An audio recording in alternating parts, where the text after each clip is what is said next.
Hey y'all, it's Teresa Pugh from Arise All Daughters, back at you, coming again for the second part of this Not Left Behind but Lifted Up with the woman named Deborah. She is an awesome woman. So in this International Women's Month, we're continuing to lift her up so that everyone can see that we as women are just as great as God made us to be.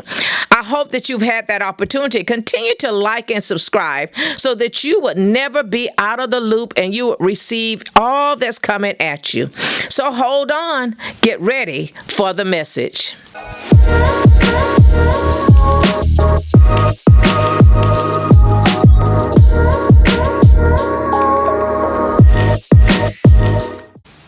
All right, so we're back again, and this message is called The Message. This is the second part of Deborah, and we're at Judges chapter 4 again. We're starting at verse 6, so follow along with me. Here we go. She sent for Barak, son of Abinadab, from Kadesh in Naphtali, and said to him, "The Lord, the God of Israel, commands you, go, take with you 10,000 men of Naphtali and Zebulun, and lead them up to Mount Tabor. I will lead Sisera, the commander of Jabin's army, with his chariots and his troops to the Kishon River, and give them into your hands." Barak said to her, "If you go with me, I will go. But if you don't go with me, I won't go." "Certainly I will go with you," said Deborah. "But because of the course you are taking, the honor will not be yours. For the Lord will deliver Sisera into the hands of a woman." Wow. This woman was an awesome woman, wasn't she? So it says, first of all, she sent for Barak. Deborah sent for Barak. So she was in a position to command the commander. Yes, Barak was a military commander. He gave orders to others. He directed orders. But guess what? She was in command. She sent for him. She didn't go looking for him. She sent someone to tell him to come to her. And as women, we cannot hesitate to follow the assignment we are given just because the rank a man holds, or anyone. Just because you just been in that job a month and somebody's been there 12 years doesn't mean you back off from giving them the commands or the direction that you have to give them. Just because you've been in the church for a week and the mother's been there for 20 years does not mean you don't direct or give them the information that God gives you to give to them. It means that you hold the position of authority. We must not abuse it, but we can't shy away from it either. We can't sit back and say, "Well, I don't know, because they've been here all this time." "Oh, well, I don't know if I can tell him that." "Well, he's been in that position for a long time. He thought he was going to get this one, but I got it. I don't know if I can tell him what to do." Yes, you can. Do not shy away from what God has given you to do. No matter what it seems to anybody else. "Well, who does she think she is commanding me to come to her? Who does she think she is telling me this is the way it has to be done?" Because that's what God gave you. Everything that we have is because God gave it.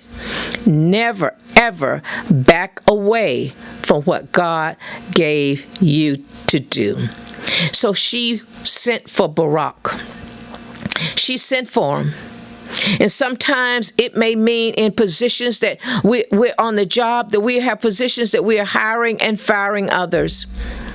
It may mean directing others in areas that they may not want to go, but they have to go. Whatever it means, do it. Don't you back off. Don't you shy away. Don't you start trying to second guess God. If he gave it to you, do it. Just do it. That's what we have to do. So when he came. Yeah, he knew he had to come. She delivered the message from God. She said, "The Lord God." She didn't say, "I say."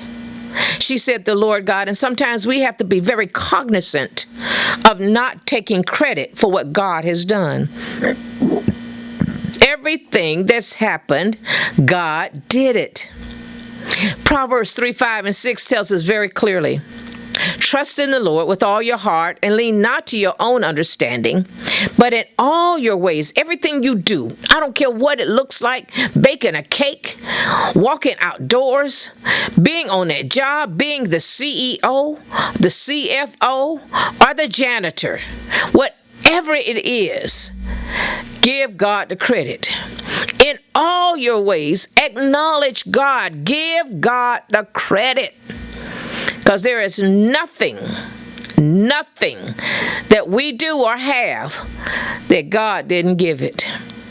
So she didn't take credit for the message. A lot of times folks want to say, I did. No. God gave me the strength. He gave me the presence of mind. He gave me the opportunity to do what he called me to do. Nobody else. Nobody can do it like God did it.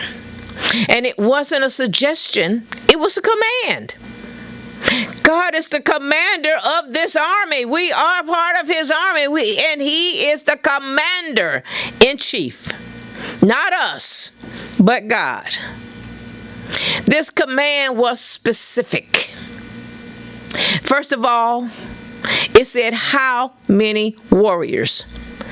He told her to tell him 10,000 men. 10,000. Not 100, not 1,000, not 100,000, not 1,000,000. It was specific in detail. Too often, God gives us an assignment, and what we want to do, bring everybody along. Just as God told Abram over in the book of Genesis, don't take nobody with you that God hasn't told you to bring with you. Stop trying to bring all the names with you, the mama them, the daddy them, the sister them, the brother them, the cousin them, and all them friends them. Leave them alone. If God says take one, take one. If God says bring 20, bring 20. But whatever number it is, however many there are, you have to be specific, because God is a specific God. He knows what he has. He knows what it will take. He knows that in all of it, he gets the glory. Too often when you start adding folk, you start putting your chest out like, oh yeah, look at what I did. Oh yeah. And then they start putting their chest, oh, look at what we did. No. God is specific. He says 10,000, it was 10,000. He alone will get the glory. Not only did he command how many, he said where the warriors were going to come from. Yeah. He said, I don't want you going over to Reuben people. I don't want you to go into Judah. I want you to go to Naphtali's people, your own folk, and Zebulon's people. That's it. Don't go over there trying to get everybody and their mama coming over here. That ain't their business. This is your business. You're the ones that are under Canaanite rule. You're the ones I want to take care of this. Nobody, again, I'm here to tell you, God is specific in this thing. He knows exactly who he wants to take care of whatever he wants to take care of. God doesn't call everybody to what's your assignment. You got to know what your assignment is, because God didn't call everybody to do what God has for you is for you. Not everybody else.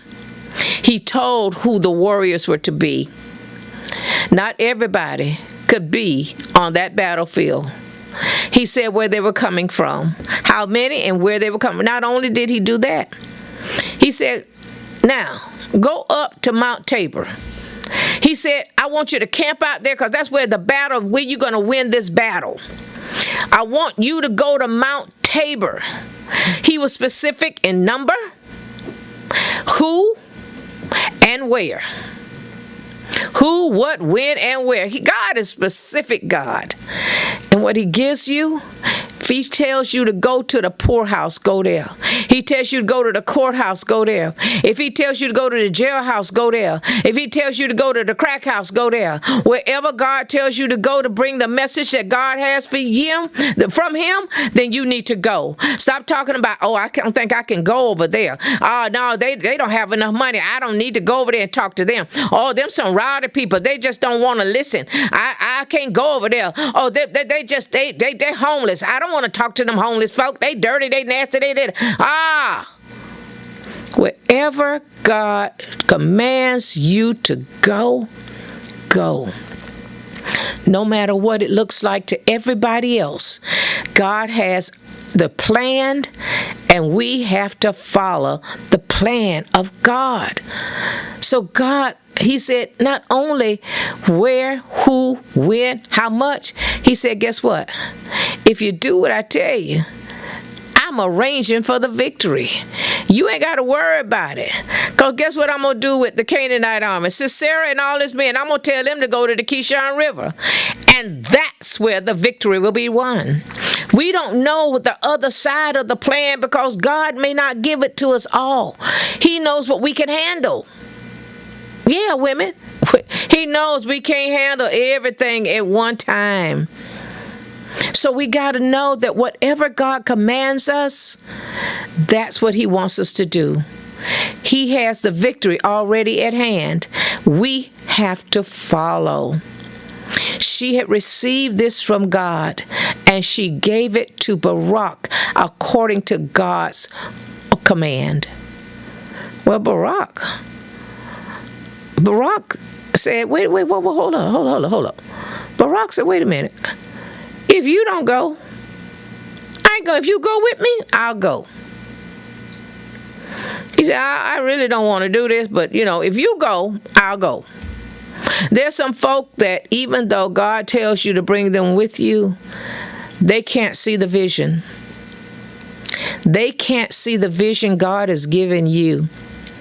And the vision is not to be seen by everyone, because we are to walk by faith and not by sight. Barak still didn't want to go.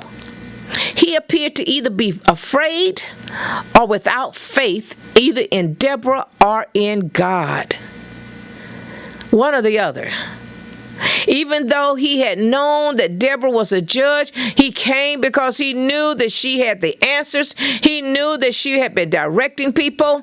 He still refused to go unless she would go. He knew that God had given her authority to make decisions and to claim victory in the lives of different people all the way around. Whoever it is, he still did not want to go unless she went. He would have seen the evidence, but still may have doubted this was too big for her. Well, how could she command such a thing? How could she tell me what God says? He thought maybe it was too big for her, that God would not give such a big message to a woman. Well, I'm here to tell you, Jesus Christ gave the biggest message of it all to a woman. He told Mary in the garden, go tell the others that I'll meet them in Galilee, after he had risen from the dead. Yeah. Sometimes they think the message is too big for a woman. That surely a woman can't handle that kind of a message. So he's made this conditional. I'll go if you go. He told Deborah he would not follow the command if she didn't go with him. Not sure if this was the challenge, the legitimacy of the command, or her authority to give the command. Not sure which one it was, but he did challenge it. He put it out there. This reminds me of former Congresswoman Pat Schroeder, who was the first congressional woman out of Colorado. This woman, she was the first woman in Congress to sit on the House Armed Services Committee, but was forced to share the chair with U.S. Representative Ron Dellums, the first African American, when the committee chairman, Edward Hebert, organized the panel. Schroeder said Hebert thought the committee was no place for a woman or an African American, and they were each worth only half a seat. She even blasted Newt Gingrich for suggesting women shouldn't serve in combat because they could get infections from being in a ditch for 30 days. Can you imagine? Because a woman's in a ditch for 30 days, she's going to get an infection and that means she can't fight battles. We fight battles every day, sometimes from ditches. May not look like the same kind of a ditch, but we fight battles every day. Then another congressman, I had the audacity to ask her, how could she be a mother of 2 small children? One child was 2, the other one was 6, and be a member of Congress at the same time? I loved her reply. I loved it, loved it, loved it. Schroeder said to him, I have a brain and I have a uterus, and I use them both. Baby, hear what I'm trying to tell you, girls. We got a brain and we got a uterus. Use them, honey, because God gave them to us to use. It does not mean that we cannot handle what God gives us to handle. It just means that we have to do it in a different way, but it does not negate who God calls us to be. It does not take away from anything that God has called us to. Don't ever shy away or be afraid because of the fact that you're a woman. When people challenge your authority, shine. That for God I live, for God I die. Shine. That if he gave it to me, I'm going to use it. Shine. That you can't stop what God already started. Shine. Deborah didn't back down. She stood on her faith. She knew that God had given her the right and the privilege to serve him. I've heard people say, how can you be a pastor and you're a woman? How could I not if that's what God gave me? I've heard people say, how can you be in law enforcement and you're a woman? Why not? A badge and a gun doesn't just belong to men. I've heard people talk about Kamala Harris. How can she be vice president of the United States of America? If God gave it, she can do it, and she has. Whatever God has given you, the right and the privilege to serve him in any capacity, do that. Whether it be in a boardroom or whether it be on the streets, in the marketplace or in the church, in Congress or in the armed forces, wherever it is, know that you're serving God. You're not serving mankind, you're serving God. They get the benefit of what God is doing in your life. She knew if God said it, it is so. Nobody can take what God gave you. You can deny it, but if you're going to deny what God gave you, then he will deny you. He says, Jesus said, if you deny me before the world, then I will deny you before my Father. Yeah. She walked in faith. We must walk by faith and not by sight. And though she was not a soldier, she was a warrior. Ladies, we are warriors. We go to war every day. We go to war in the classroom. We go to war in the boardroom. We go to war in the courtroom. We go to war in the operating rooms. We go to war every single day. Because there's always something or someone that says we can't. So we have to fight our way to show and know that God said it, I can and I will. We are warriors. We are warriors in God's army. We tear down barriers because when they put a barrier before us, we are the warriors that will tear it down. Don't ever let anybody tell you. You may not be a soldier, but you definitely are a warrior. And because of Barak's conditions, because he wouldn't go unless she went, because he didn't stand on the faith that she stood on. Well, I don't know whether he was afraid or arrogant. And sometimes people are just arrogant to think that a woman can't do this. God would not give him the victory. God, she said, you know what? Because of your attitude, because of your challenge to God, because he was basically challenging God because God commanded it. She told him, God said, because of how you treating me, want me to go out there? Wait a minute, I ain't scared, baby. Because if God said it, I know it's already done. You got to know, if God said it's done, baby, I got the job. I got the house. My children are okay. I won in the courtroom. I win when it comes to disease and anything that afflicts my body. God says I'm a healer. God says my body is healed because of the stripes that he's received. We know that he will give us the victory. God said because Barak didn't trust him, didn't have the faith that the victory would not be his. God says a woman, a woman, not another man, not another soldier on the battlefield, but a woman would have victory over the commander of the Canaanite army, Sisera. A woman would be the one that would take care of what God had given Barak to do. But because he was not faithful or trusting in God, he could not have the victory. Deborah stood on her faith. She did the commanding that God called her to. She did and told the message as it was given to her. Just like Mary ran and told the disciples, he lives, he lives, he lives. You ought to be out there telling somebody what God told you to tell them.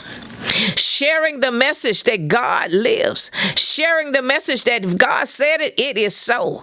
Sharing the message that I may not be a soldier, but I'm sure enough a warrior. Share the message God gives you. Let the specifics be made known. Walk in the faith that Deborah walked in, and never, ever back down.